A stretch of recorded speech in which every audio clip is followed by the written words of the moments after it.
aqui a patronagem do piquete. Bom, para falar de carretas, a gente vai ter que voltar um pouquinho mesmo no tempo, né, e saber como é que surgiram as carretas.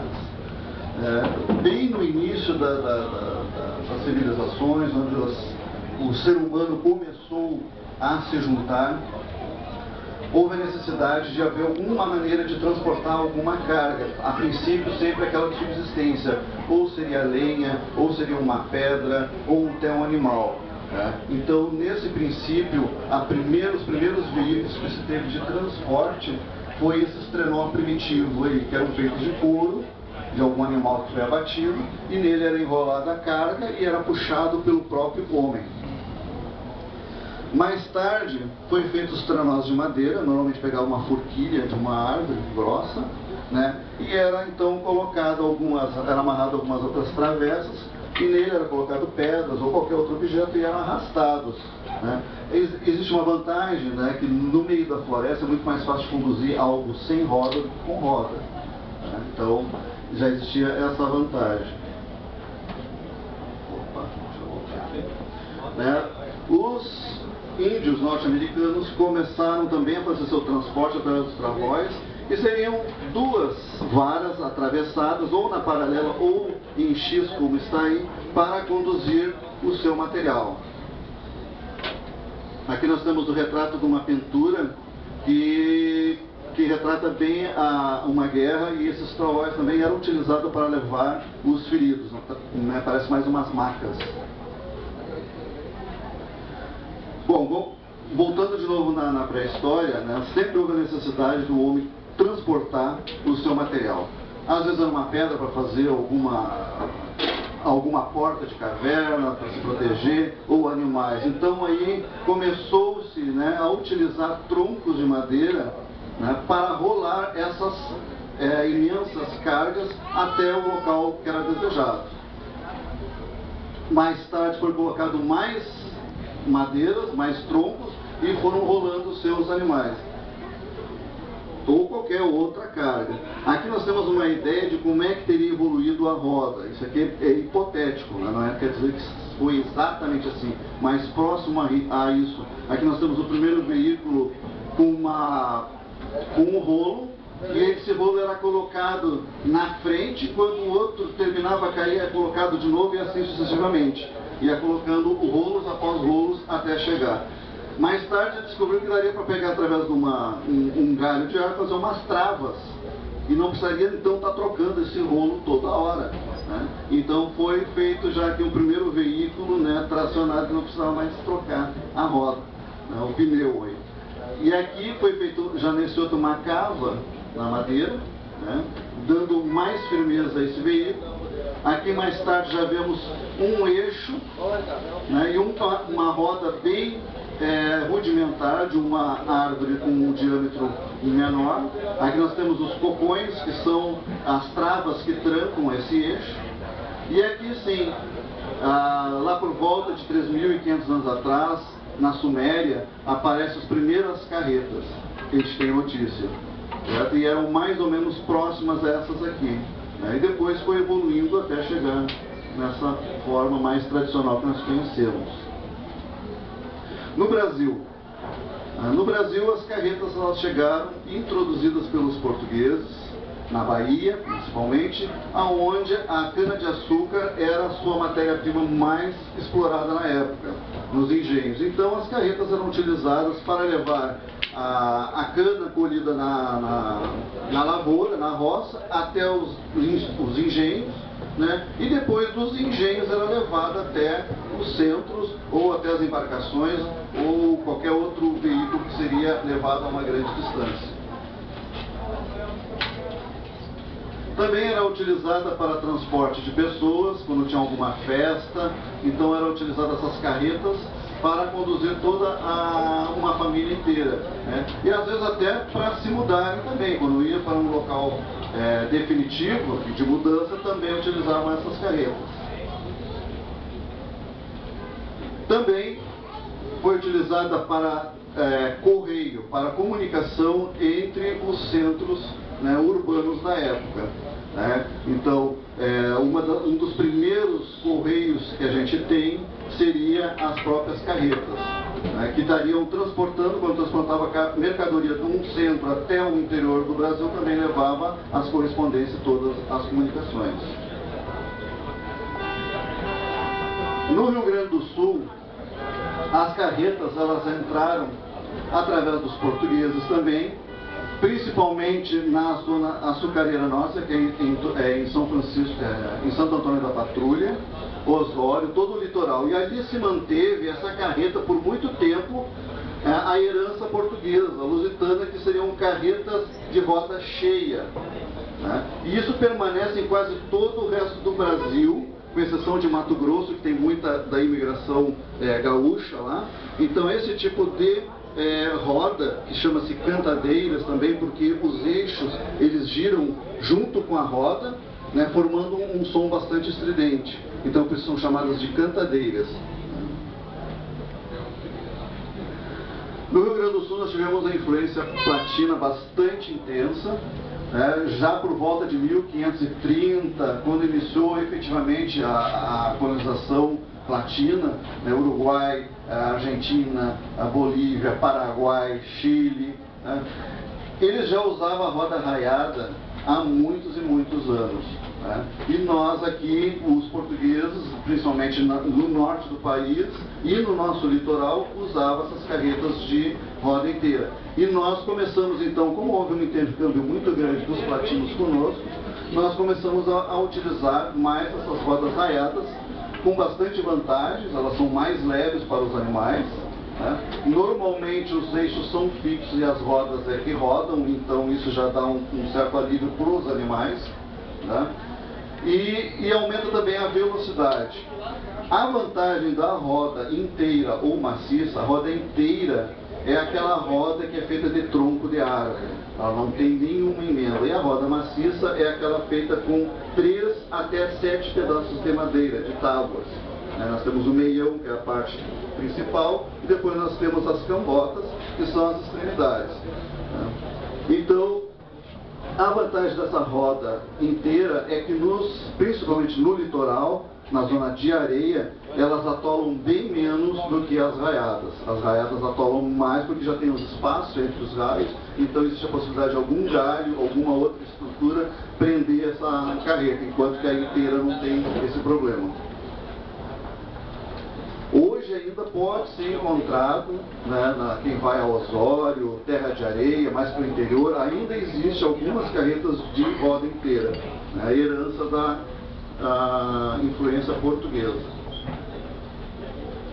E depois nós tivemos a influência da imigração alemã, polonesa e italiana. Os poloneses, quando chegaram no Brasil, principalmente no arredor de Curitiba, em 1869, por volta dessa data, né, eles chegaram e introduziram esse tipo de carreta, só que um pouco menor, né, mas já uma carreta bastante avançada, com 4 rodas, com sérias vantagens das de duas, porque há um equilíbrio maior da carga, isso sobrecarrega bem menos os animais. Né? Então eles começaram a utilizar, depois os alemães e os italianos também utilizam, só que com uma caixa bem maior e com uma carga bem maior que os poloneses. Né? Então normalmente os italianos fazem a sua carga em torno de 3.000, 3.500 quilos, né? Enquanto que os poloneses faziam com uma carga de 1.000, 1.200 no máximo.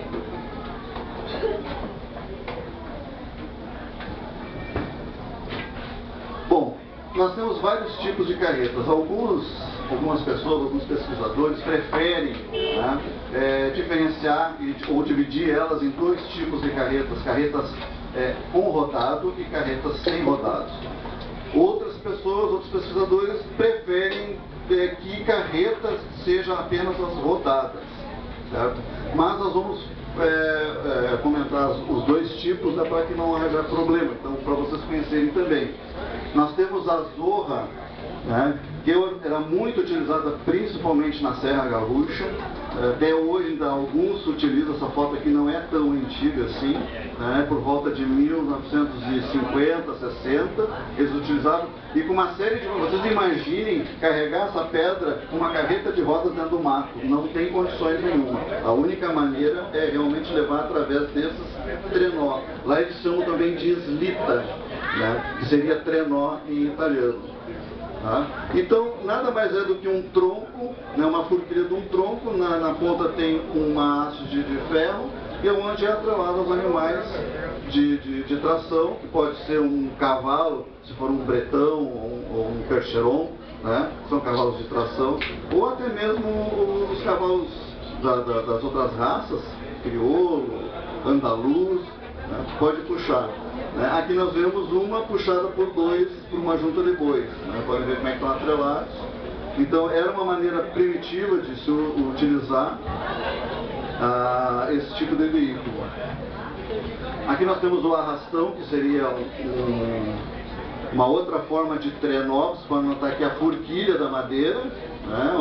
É uma árvore, é um galho de árvore que tinha uma forquilha, e foi colocado 2 varões a mais, 2 outros troncos, sendo muito importante quando são grandes esses trenós, que a ponta dianteira seja levemente erguida para que não bata em algum obstáculo, certo? Na zona de arroz é muito utilizado os arrastões, porque as carretas não conseguem entrar. Isso eu estou falando antigamente, né? Como eu falei no início, eu não estou falando no sistema atual, porque a gente tem máquinas próprias para entrar numa lavoura de arroz.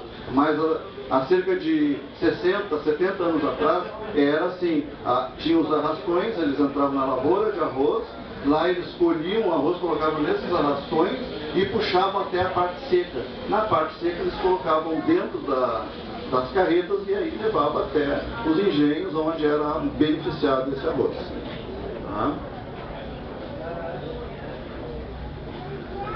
Bom, aí as carretas já arraiadas, né? As carretas rodadas, com rodado. Aqui nós temos uma carreta macho ou cantadeira, que é aquela carreta tipicamente portuguesa, em que o eixo roda junto com a própria roda, né? Então produzindo aquele som estridente que em muitos locais chama de cantadeira. Quem for para São Paulo numa carreteada deles lá, num passeio de carretas de boi, vai ver um som de uma buzina estridente assim, de uma distância enorme, né? Então por isso que chamam de cantadeira. E elas chamavam a atenção, todo mundo sabia que estavam chegando as carretas através desse som que se transmitia a muita distância.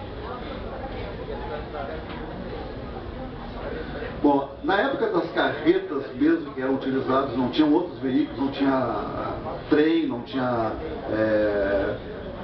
alguma hidrografia perto, algum rio, alguma coisa que pudesse utilizar, né? Existiam as carretas enormes, que chamavam carretas inteiras, né? As carretas que eu estou falando aqui são as de 2 rodas, né?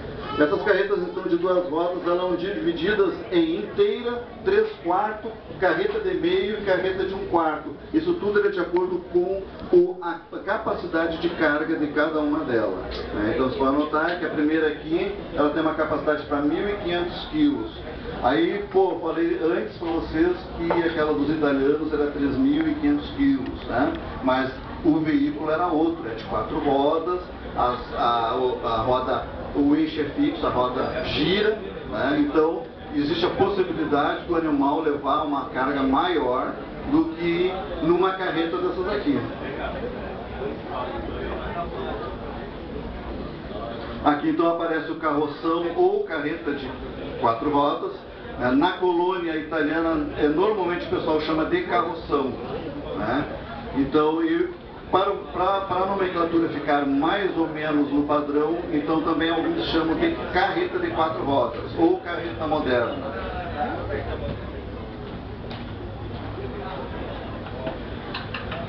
Um outro tipo de carreta que nós tínhamos até mais ou menos a metade do século XX eram as carretilhas. As carretilhas elas serviam para conduzir as pessoas para aniversários, para casamentos ou até mesmo para mudança. Então era muito comum utilizar as carretilhas, né, que eram carretas fechadas, toldadas, com janelas, portas, muitas delas tinham portas também, né? Então era praticamente um ônibus da época, levava as pessoas, né, para algumas distâncias.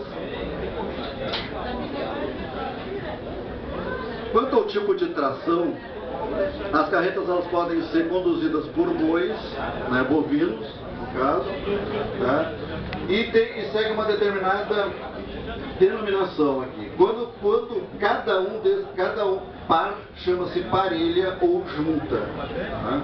Então, quando a carreta tem duas juntas, né, nós chamamos que a junta da ponta é a junta da ponteira e a junta que fica próximo à carreta chama-se junta de coice. Quando nós temos três, como nesse caso aqui, a do meio a gente chama de junta de quarta ou junta de meio. E isso vai variando de acordo com o número de juntas. Antigamente, as carretas inteiras, principalmente, eram puxadas por 7, 8, 10 juntas de boi, ou seja, 20 animais. Né? Então, assim sucessivamente. Se tivesse 5, por exemplo, aqui, né, nós teríamos aqui a quarta de coice, que é a quarta que fica mais perto do coice. Depois nós teríamos a quarta de ponta, que fica mais perto da ponta, e a quarta do meio. Certo?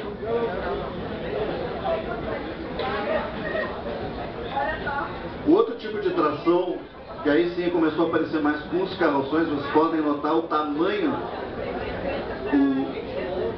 o tamanho desse veículo aqui, né, conduz aproximadamente 3.500 quilos, é conduzido por moares, ou seja, mulas e bulos. As mulas e bulos são um produto híbrido entre jumento e égua.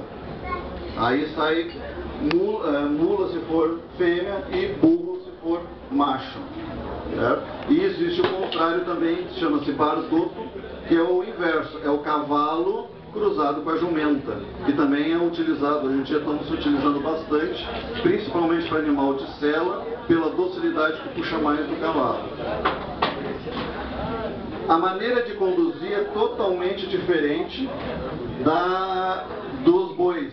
Né? Nos bois vocês podiam ter notado que normalmente ele é conduzido a cavalo, o carreteiro ou carreiro também, que pode ser denominado, esses animais eram tangidos com a picana ou a guiada, que era uma taquara grande de 3 a 4 metros, que na ponta tinha um ferrão, né, que era conduzido. Então, normalmente essas carretas que eram conduzidas por bois, então o carreteiro ia a cavalo. Já na carreta conduzida por moares, né, acima de 3, que a gente chama de terno, o condutor fica, se ele for destro, ele fica no animal da direita, próximo ao coice, e ele apresenta então aqui um chicote com um cabo bastante grande para poder atingir os animais. Eu pedi um pouquinho de silêncio para a gente poder, senão fica difícil. Certo? Então, assim, voltando então, ele apresentava uma açoiteira de cabo bastante longo, né, e para poder chegar nos animais mais da ponta. E é assim mesmo que ele é conduzido. Às vezes o pessoal olha a foto e pensa que ele está errado, tem que ser não, mas no ar, se tocar uma picana dele, ele vira bicho mesmo, ele não é que nem o boi, que é pesadão, ele é muito ágil, o moar, então ele dá coice, ele se vira, então não dá para ser conduzido dessa forma. Então é assim que é conduzida as carretas de tração de moares, principalmente na Serra Gaúcha. Nota-se também que as estradas nessa época já são bem melhores, por isso que facilita essa condução, né? Acho que nem a nossa 118 é tão boa quanto essa aqui, né? Tu imagina essa carreta passando 118, não tem condições nenhuma, e aqui era tranquilo. Né? E aqui é um terno com 9 animais, né? O terno pode ser 3 ou seus múltiplos, né? Então aqui nós temos 9 animais, 6 na frente, 3 atrás, e todos eles são atrelados, são unidos, né, com balancins e tiradeiras de corrente. Outro tipo de tração também muito utilizado, principalmente nas estradas boas, são os equinos, né, da raça dos bretões, os percherões, são animais próprios, são os equinos próprios para a tração, né. E claro que aí com o tempo houve as modificações, o carro evoluiu, né, foi colocado pneus, né, e hoje qualquer tipo de cavalo pode conduzir, desde que a estrada seja boa, não esteja muito aqui. Porque o cavalo ele atinge uma velocidade muito grande, por isso que ele era utilizado antigamente para as diligências. Ele atingia uma velocidade alta, mas ele não tinha resistência suficiente. Então, a carga, por exemplo, é utilizado mais moares ou boi, porque os moares são muito mais resistentes, além também de ser velozes. Tá? O caso do moar.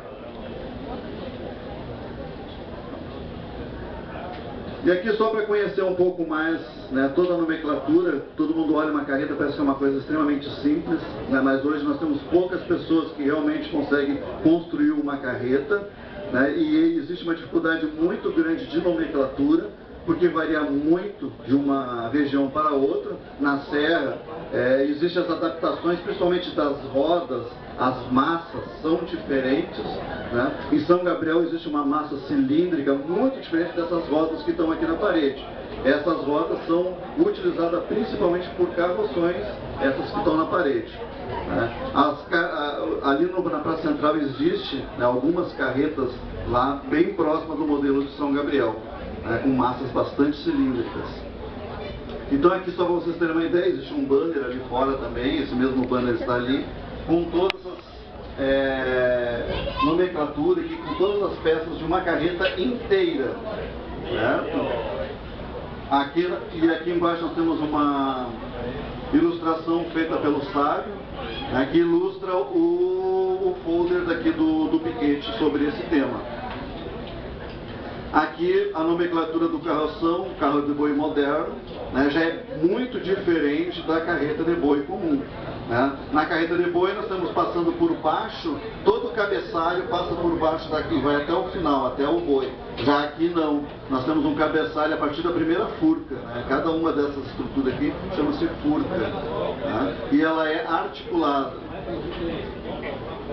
Aí aqui é a maneira como ela é atrelada, com correntes e os balancins.